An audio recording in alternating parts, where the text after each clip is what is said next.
how to change phone number on Facebook.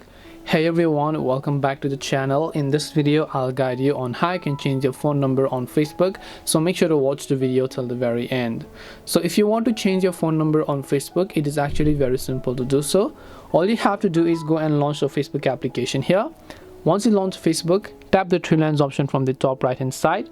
Then after that, what you want to do is you're gonna see this type of interface where you simply need to basically just tap the gear icon that you can find here. Once you tap the gear icon, tap the see more in account center button and then make sure to tap on it. And as you tap on that option over here, you should be able to find all this where you have to go to personal details.